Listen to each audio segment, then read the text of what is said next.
Social মিডিয়াতে একটি বিষয় নিয়ে খুব এখন ট্রোলিং বা বিভিন্ন ধরনের কমেন্টস বা চর্চার বিষয় হয়ে রয়েছে, যেটি সে বিষয়টি হচ্ছে যে রিচার্জ প্ল্যানের বিভিন্ন ধরনের দাম বাড়ার জন্য।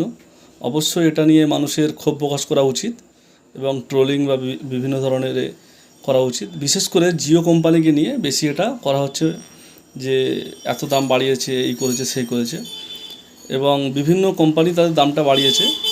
মূলত দাম বাড়ার যেটি কারণ সেটি কোম্পানিরা নয়, যেটি আমার যেটুকু জানা বা আমি যেটুকু জেনেছি যে এই রিচার্জ প্ল্যানের মোবাইল রিচার্জ প্ল্যানের রেটটি বা দামটি বাড়ার মূল কারণ হচ্ছে সেন্ট্রাল গভর্নমেন্ট বাড়িয়েছে বা সেন্ট্রাল গভর্নমেন্টের জন্য বেড়েছে। কিভাবে? সেন্ট্রাল গভর্নমেন্টের একটি টেলিকম সেক্টর, যেটা মেন যে টেলিকম সেক্টরটাকে যেটা দেখে ট্রাই, এরাই মূলত এই সেক্টরটাকে দেখে।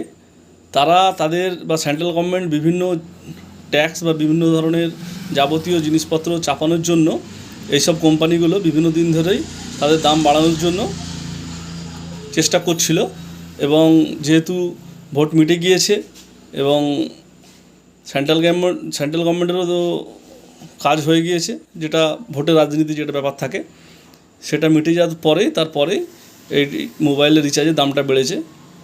এটা বাড়ার মূল কারণ কোম্পানির থেকে মূল দায়ী সেন্ট্রাল গভর্নমেন্ট বা মোদি সরকার।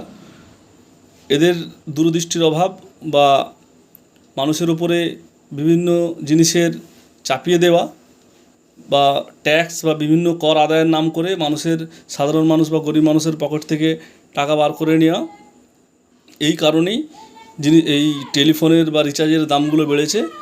এবং এতে পশ্চিমবঙ্গবাসীরা অতটা চিন্তিত নয়, এই জন্য চিন্তিত নয় এবং অত আফসোসও হচ্ছে না, কেননা সেন্ট্রাল গভর্নমেন্টে যে সরকার আছে, মোদি সরকার বা বিজেপি সরকার বা ইন্ডিয়া সরকার, তাদেরকে পশ্চিমবঙ্গবাসী প্রত্যাখ্যান করেছে। তৃণমূল 29টা এবং বিজেপি 12টা, অন্যান্য কিছু পেয়েছে। সেই সূত্রে এবং যারা বিজেপিকে বা এনডিএ সরকারকে ভোট দিয়েছে তারাই চিন্তাভাবনা করুক যে পরবর্তী সময় বা পরবর্তীকালে কী হতে চলেছে বা কী হবে।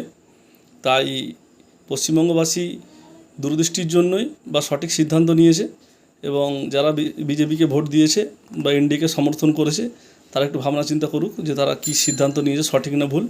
এবং রিচার্জের এই যে দাম বাড়া মূল দায়ী হচ্ছে মোদি সরকার বা সেন্ট্রাল গভর্নমেন্ট।